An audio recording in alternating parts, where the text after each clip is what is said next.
Today I wanted to talk about blending sales and marketing. It's not uncommon for there to be some friction there, and we made the decision to merge them into one revenue department. Is revenue comes first. That's what we get looked at. Where do you feel like that relationship starts to break first? What's a healthy relationship? Should they be combined under one? Under Oath cross-examines what it takes to be a successful revenue team.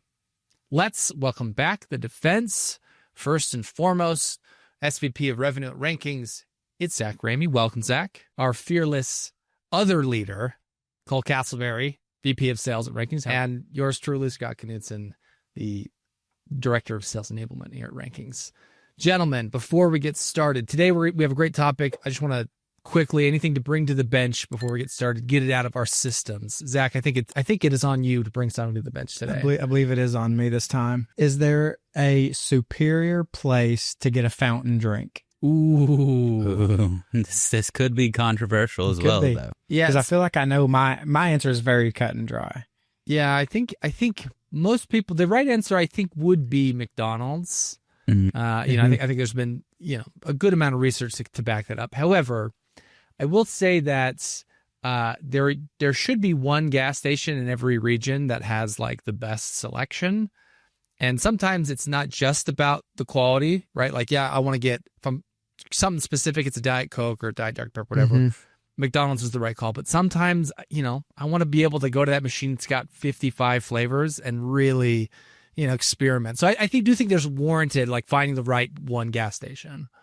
Yeah, I agree. I mean, it's got to be McDonald's is the classic answer. Something about that double carbonation or something. Something special. Let's get into the charge today. Today I wanted to talk about blending sales and marketing. Oftentimes, sales and marketing are these two important parts of every business, and sometimes they are in alignment, and sometimes they kind of drift apart. And so I want to talk about what does a good motion look like? What's a healthy relationship? Should they be combined under one? Can they coexist? Do they need to be running in their own lanes? What's the right way to do it, especially from our experience? Now, our first segment of the show is what we call opening statements. This is where we want to bring something that we've learned maybe recently from our position. Zach, I'll start with you. What's something you've learned about kind of that relationship between sales and marketing as a revenue leader? So my answer probably gets a little complicated just because I didn't have a huge background in marketing prior to being over the marketing department for Rankings. When I originally came here, I was just VP of Sales and then got promoted last October to run the marketing department. And I think what I've learned that has been most true is having cross-department communication is vital. And I would put this at 1B is attribution is the most important thing in the world from a marketing channel. We've talked about it in other episodes, but having clean data is the most vital in the marketing department because it's unfortunately unlike sales. You can't really attach a number. Like I know for a fact if Cole's a rep and I'm expecting $500,000 a month from him in sales, if you hit $500,000, you hit $500,000, right? Very black and white. In marketing, you can't always see. It could take months to close their deals. That there's all these levels you have to go through, and then it gets pretty dirty at the end of, well, what channel did this come from? Did it come through a webinar? Did it come through a podcast? Did it come through a blog? So before we had pretty dirty data, and getting clean data in marketing is probably the hardest thing I've ever had to do. Yeah. I making sure that you don't just settle, I guess. I think it's something that happens a lot. It's like, well, this is what we can get, so this is what we can get. And yeah, I think you're right, Zach. It only gets harder to the demands of, what should we do next? What should we invest in next? Oh, the pressure gets higher as your company grows. And if you're like, oh, we just don't know, we just have to make an educated guess because we didn't invest in good data, like it's only going to come back to bite you. To your point of what you're saying, we really didn't see the issues until it was time to like go into that hyper growth mode. Right. And then you stop to pause because you are growing consistently and you're not really looking at it that level, you're like, okay, we're selling $1 million, we're selling $1 million, we're selling $1 million. And then we're like, okay, how do we get to 3 million? Right. Like you go into this hyper growth conversation and you go start looking deeper at the data where to invest more money to get a better ROI, and you don't have it. Right. Like, honestly, I don't know where if you gave me more money today, I would not know where to put it. And that's something you never want to have to say to anybody. So that was the first step that I took when we went in. We actually hired an outside company to walk through. Like, we had what we thought needed to be done. But again, I'm all about letting experts be experts. We went and found an expert, let them look through our systems or what we had going on, set up new systems and processes. And now we have a very specific route that we're headed that has turned out super well. Like I said, that turned on a tangent, but at the end of the day, I think it's important to touch on. Yeah. Yeah. Cole, from your perspective, right, you're much more in the trenches with the reps, managing them, and you interface with marketing kind of head on as well.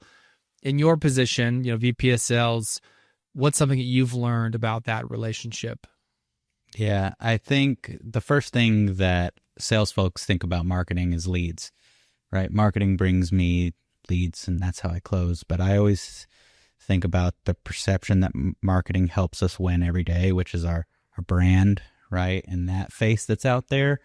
And yes, our marketing team does a great job of bringing us leads, and that relationship is absolutely necessary. But outside of that, our brand carries so much weight because of the great job our marketing team does, which helps us win sales conversations so often because we're known within the space and we have this perception within the space. And that's from good marketing. That's from good branding and good placement of our name and brand where we're at. So what I think about the marketing relationship, there's a lot of times that things don't get attributed to marketing that ultimately help us win in sales outside of just a lead coming through the door. Yeah, I think to your point, Cole, it's easy to minimize the marketing effort to be like, yeah, it's just leads. And so if I'm getting more or less leads, that's the barometer of success. And that can kind of trickle down culturally. And if what I'm hearing you say is, no, you need to look at the whole picture. Because when you pick up the phone and someone's like, oh, I've heard of you guys. Yeah, I've heard of rankings. It's like marketing. That's marketing. Yeah. And they go to your website and they're like, wow, this is like a good looking website. And they convert and they raise their hand. Like there are all these things that go into it. Right. So it sounds like don't lose perspective of kind of all the marketing efforts. Yeah. And I think that's one of the things I've learned the most is, again, in past roles, especially in the SaaS space, marketing's job to me was to bring our team leads. And then now that I'm in a different capacity and work in different departments and have a better relationship with those teams, I realize the stretch that the marketing world actually applies to everything we do. This is something I've learned on the enablement side is, especially the higher up you go on the leadership chain, you have lots of conversations with leaders being like, well, what about this? And this is what we're doing. And there's a lot of, we'll call it storytelling that's going on. Not that that's a bad thing, but that's just kind of how you have to get budget and you have to, talk about the different motions you're doing. And that's all great. But sometimes when you follow all the way down to the bottom end of the funnel and you talk to sellers and they say like, well, I'm not seeing anything from this webinar, or I don't ever use this piece of content, or I don't really care about this, right? Sometimes there's this disconnect where both sides can kind of at the top feel like they're doing all these great things, but then, and it flows the other way too. You go talk to kind of your marketing contributors, right?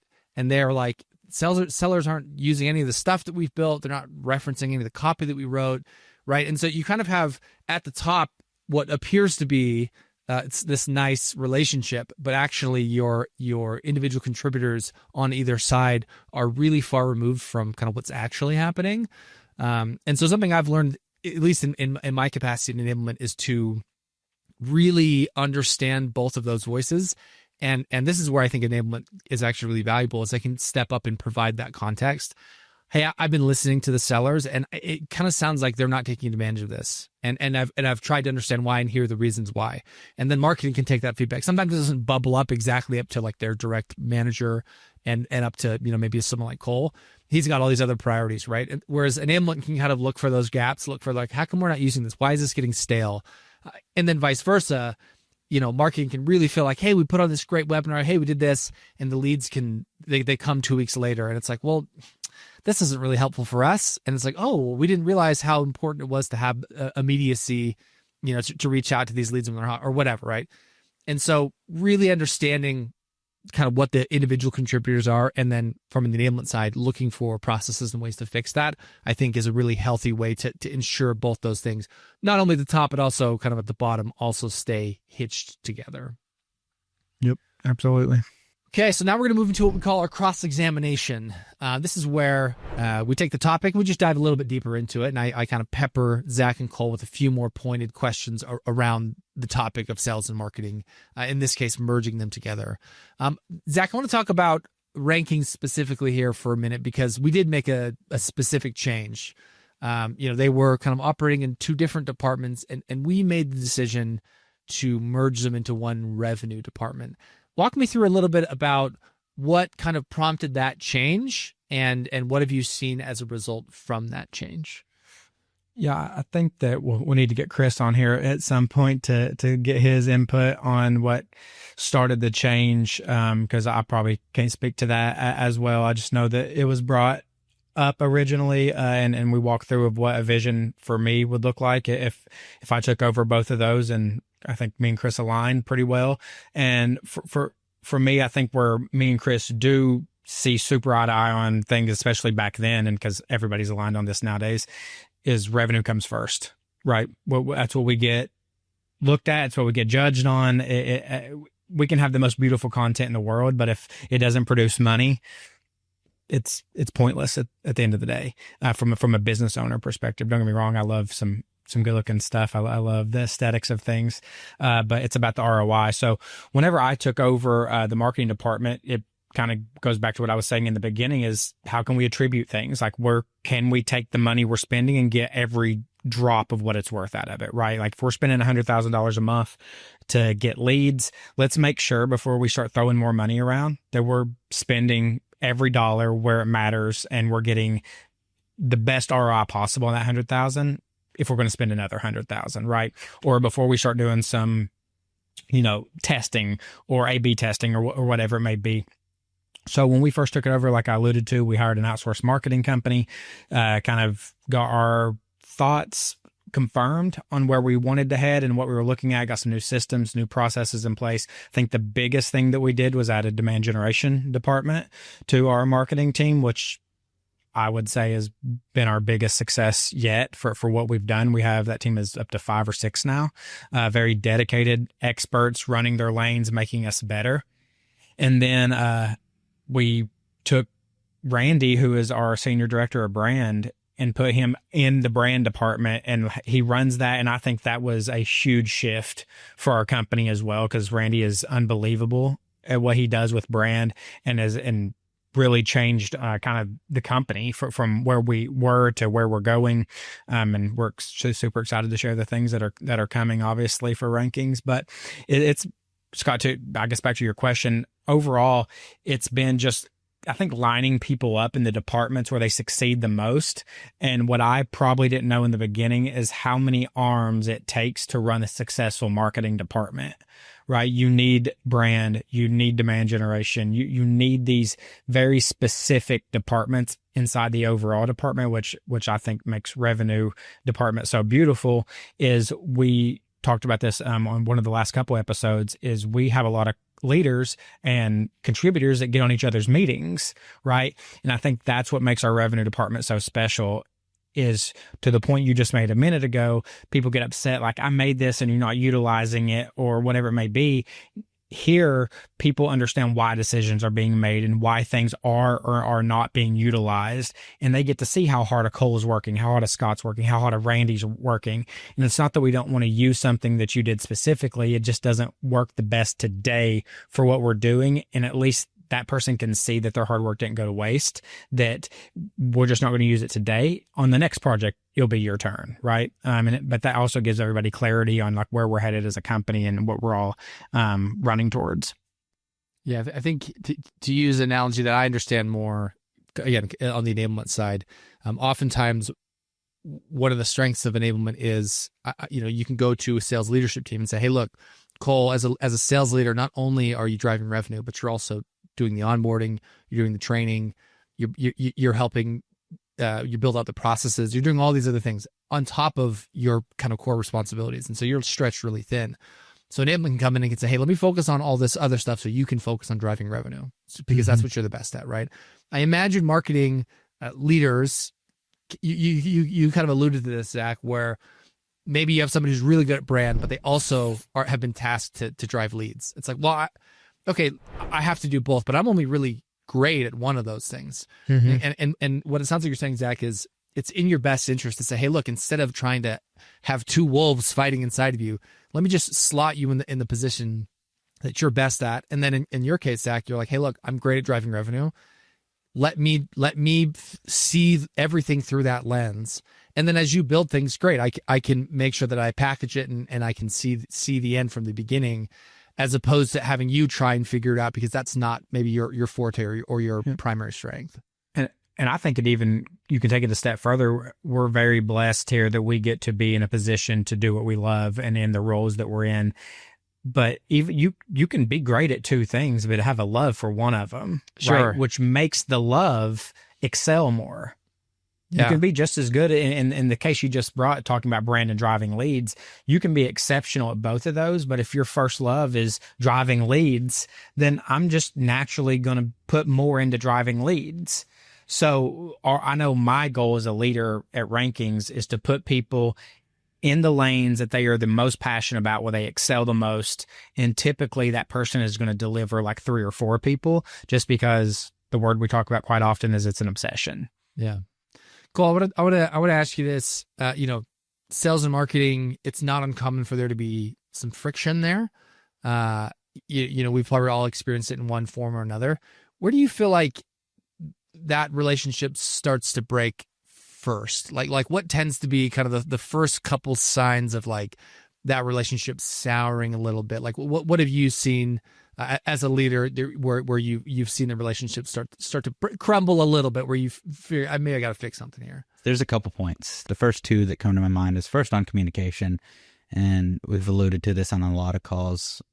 When there's separation of departments, you stop seeing what all goes into that side of the house, right? And again, going back to prior existences where I thought of marketing as just the lead gen source, when that wasn't happening as strong, marketing was failing, but they might have been doing 40 other things, right? So you just start creating these small perceptions of that.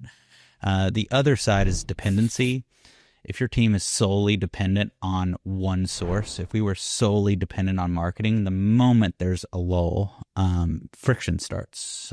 You start to become frustrated with the team, the leaders, the results, whatever that is. And so we really, in sales, diversified where our leads come from, and that impacts our business tremendously in the fact of it's not one person or one area carrying the torch at all times.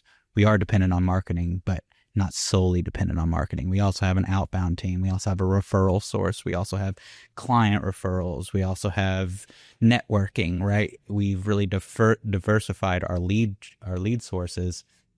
So we're not really dependent on one singular area. And that makes that relationship specifically between marketing and sales a lot more fluid, because I'm not always counting on that new lead to come in.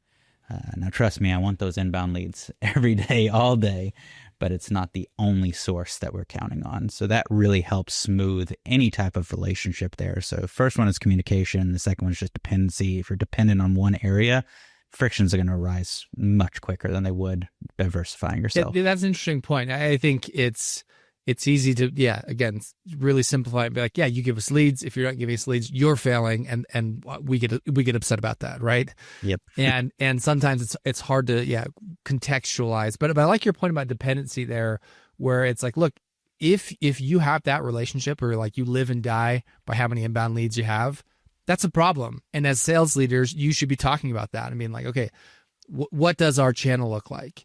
What does our outbound motion look like? I know it's something we focus on, which is like, can our outbound team bring in more leads than our inbound team, right?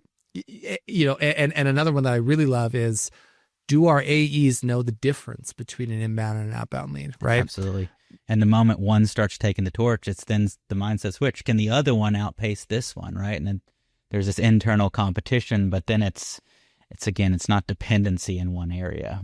You're ever having that conversation that this is a competition, it's going well, right? If you and if you can ever get, like, in my mind, I think if we turned off our outbound and inbound name on our HubSpot card, right?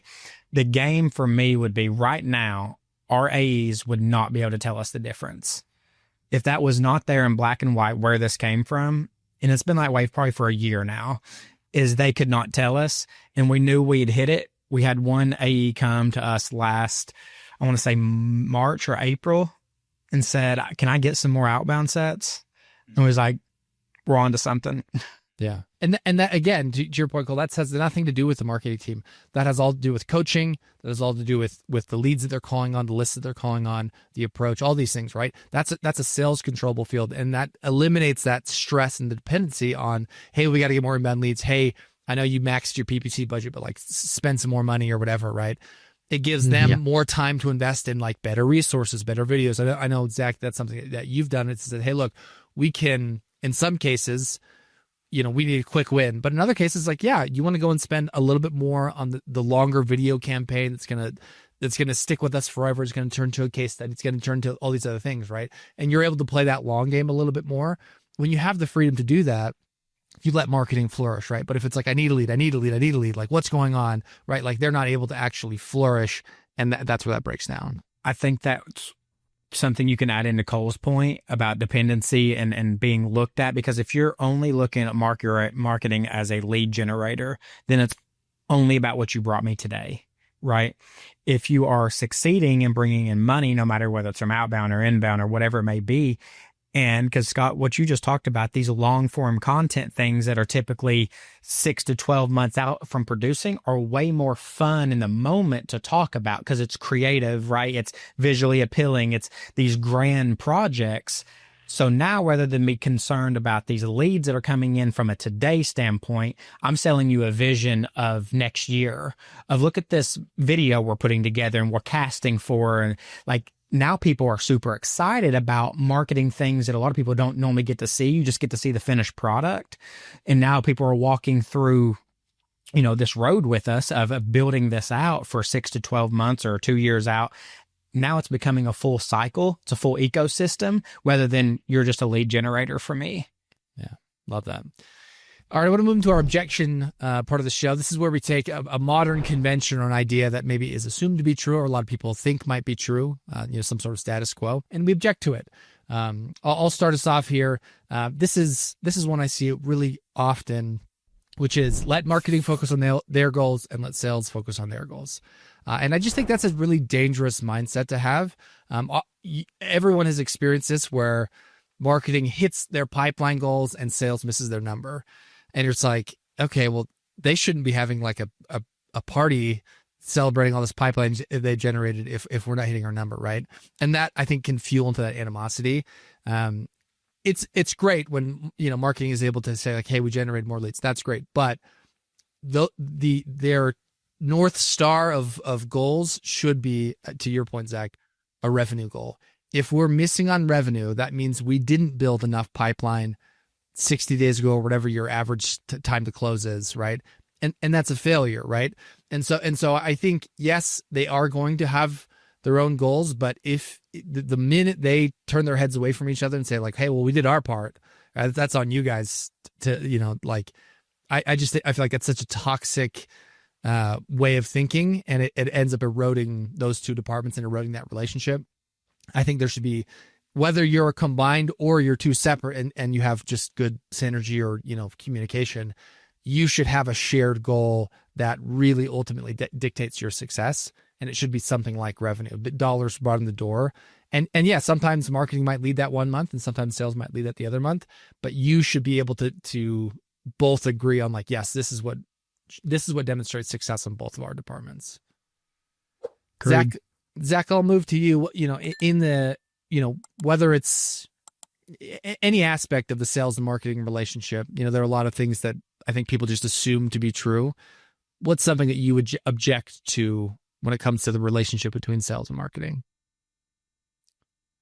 I would object to the fact, I think a little bit to what you're saying, Scott. I object to the fact that they need to be separate and in their own lanes.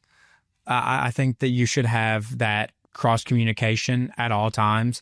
I think that if anybody that is part of your marketing team should be included, anything that touches their sphere, they should be included in, from a call standpoint, from a number readout standpoint. I am just a person that likes to talk about numbers. I'm infatuated by numbers. I want to go over numbers, and on any marketing call that I'm on and any sales call, I'm going to talk about the same type of numbers. And I think that helps marketing teams that haven't been used to hearing that, right? It used to just be, let's pretend we're talking about a brand person, right? Get these many things created, right? And I think you need to talk to them like, hey, like we did $2 million last month, right? And your quillers helped us get there. Right. Like I think people hearing that you're not just a number from a fact of what you produced, you contributed to the team number. Because one of my favorite sayings is one band, one sound. Yes, drumline reference, but I truly mean that is we all win together, right? We all lose together. And I think that whenever you separate those things, salespeople are so used to hearing numbers and marketing people aren't as much, that you should talk the same way. If you want people to care about revenue, you should talk about revenue. Yeah, I love that. And yeah, I think it works both ways, right? Celebrating the wins and also using it as a kind of a mirror to be like, okay, you made this great thing. How many times is it being used? How many times has it been downloaded? Has it been referenced, right? And if not, right, you can be like, okay, well, maybe I need to improve that. Or maybe I need to go talk to the reps and be like, is this helpful? You know, like, do we need a new version of this? And they're like, oh, actually, I would love that. Yeah. And you can take that accountability, and then vice versa, right? Like you're a seller and you're like, yeah, I'm dropping the ball. Marketing's making all these great resources and I'm not using any of them. Right. And I maybe I'm not hitting my number. It's like, am I leaving good, goods on the table, right? Ammunition on the table because I was just too complacent. Well, it's to your point, Scott, it's why I love the one band, one sound reference, is that we win together at the highest levels. Now let's break it down individually, right? We won as a team and this thing wasn't at its best. Imagine if it was, right? You didn't hit that minimum number this month. Imagine if you did, right? We won as a company, but you lost in this one specific way as an individual. Still won as a company though, right? So we're going to course correct. We're going to do what we need to do. But next time when you do hit that minimum or go above and beyond, we're going to break records as a company. And I think once you get that mentality that you can still high five each other and be excited for each other, even though you didn't perform your very best that month, but guess what? I got you next month. I think that mentality, is what makes us succeed at ours. Cole, we'll end it on you. What's one objection you have when it comes to the sales and marketing relationship? Yeah, Zach touched on it a little bit in his answer, and I think there's a lot of similarities between all three of our answers, which shows the importance of it in my mind. But I'm not honing in on one specific area of marketing, which is branding, and how the importance should carry always through the sales process, through the final process. And what I mean by that is we had an episode where we talked about experience, but a lot of that experience is perception on visuals and how that shows up. So Zach mentioned Quillers, and that's a tool that we use on our sales team to showcase our product and services, and it just speaks to the importance of branding throughout the entire process, because what salespeople have, if it was just left to salespeople and we're just speaking on numbers and everything was just vocal, it doesn't sell as impactfully as if a branding person, and Zach spoke about Randy, our branding person, one of the best in the business. The moment he touches our sales assets, they get that much better. And a lot of times that thought isn't there because marketing stays in their realm. And they sit in their corner and they create the marketing assets. They go out to the market, but they never touch our internal documents, the way our sales functions. And we've really crossed our departments in that. Marketing touches everything that sales does and approves anything that we're sending out. And I think that's an absolute necessity because it makes our experience that much better. Even if it's just perception, the visual component that shows up to a client's email looks better, so it's perceived as better. So that's such an important asset to carry marketing through sales, through onboarding, through all of those pieces, because those visuals do matter. It's so easy to be like, well, I brought in the deal, and so that's all that matters, right? It's in sales world, right? It's like, yeah, but you forgot to look down and notice that like somebody else opened the door, somebody else took their coat, somebody else gave a glass of water, and somebody else helped make the experience that they walked in. They're like, this is amazing, right? Somebody else built the house. You just showed up. Yeah, right. Yeah, exactly. Like, I mean, And that's fine. You don't have to notate the house, but you walk into the house and hanging the code and taking the things, all of those little steps made that sales process that much better. But that's because marketing had their hand in that. So that cross functionality that we spoke about so often in this episode is so important to a successful revenue team. Yep. 100%. All right, we're going to wrap up the episode and our closing thoughts. I'll start us off. And I will just say sales and marketing, and I mean this with anyone, whether you are doing website design, you're a BDR or whatever it is, sales and marketing should be invested in each other, right? Like I should give a shit about our designers, right? And what they do and how often do and how hard it is and what goes into it, right? It's so easy to put my blinders on as a BDR or a seller and be like, I'm just going to make my dials or do my sales calls and not think about it. And I just think that the more you become invested in what everyone else is doing, that's how you are able to curate the kind of experience you want for your sellers, right? If you don't know anything about the brand, anything about lead gen or anything about all, the webinars or anything about all this other stuff as a seller, it's going to be hard for you to express any sort of feedback meaningfully, right? But if you're invested in it and you're giving feedback and you're saying, hey, I love that you did this. Hey, I want to be a part of this. Hey, I want to help contribute, right? That all of a sudden is reciprocated. And now when they deliver something, they're not like, hey, I built it, you guys figure it out. They're like, no, like I need to make it better. I need to improve it. Like, and so you want to build a culture of reciprocity, and that starts with being invested in the other side of the house, especially at the kind of the rep individual contributor level. So that's my 2 cents. Zach, what's something you'd leave the listeners with here? Yeah, I'm going to give you my bumper sticker that I'd actually would make in this regard. But the handshake emoji, right? I would put marketing handshake emoji sales from my bumper sticker because like those departments need to cross and shake hands pretty regularly. But I think I'll piggyback on what Cole said because it truly is what makes everything for us so different. That's the experience. And that starts with marketing. Because, Scott, you said something earlier that whenever BDRs are making calls or we're reaching out, even if marketing didn't start it, they're still seeing it, right? Once you hear about us, you are getting on the website. You are going to start getting hit with our ads that we're sending out, right? Like, if they didn't look good, would you keep talking to us? If the case studies didn't look good, would you keep talking to us? If the Quiller didn't look good, would you keep talking to us? And we care so much. We go so deep into our experience to changing URLs and everything about what you see that you could not nitpick us. And then nobody's going to nitpick us more than we do ourselves. But I would tell people to dive in on the experience and cross department and shake hands. Yeah, it's a perfect segue into mine, and I'll just go right into it, which is always be branding. I think every opportunity is a marketing opportunity. Even if it's a sales conversation, it's a marketing opportunity. You don't close them today. That experience you leave them with is a further opportunity down the road that's marketing, right? How you send a good email from a BDR standpoint or how you show up, that's a marketing. Every conversation we could have is an opportunity for us to showcase our brand. So ABCs in sales and you got your ABBs in marketing.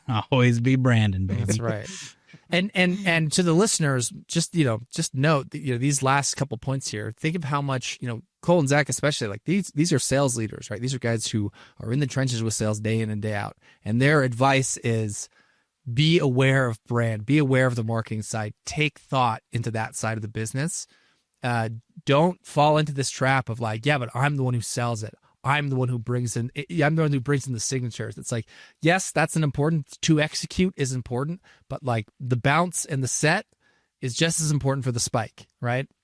And so like all parties need to be on the same page. You need to celebrate the entire team win, not just like the fact that you spiked it. Yeah. I'll give a tip to sales people that are in sales and selling. If you want to develop one of the greatest humility arms ever, is give credit back to marketing and see what they're willing to do for you and design for you and go above and beyond for you, because they're being asked by department after department after department to get stuff done. give them a little credit, give them some kudos. It's not always you at the top of the mountain. A lot of people will help raise you to get there. Facts. Big time facts. All right, that's going to do it for Under Oath today. We appreciate you tuning in. If you want to give us some love, rate us on Apple, on Spotify, wherever you listen to us. Share us clips of us. We share clips on TikTok and Reels and LinkedIn. That's a great way to get exposure for us. If something we said was interesting, we'd love to hear that feedback. And yeah, again, we appreciate it. That's going to do it for the episode. Case closed.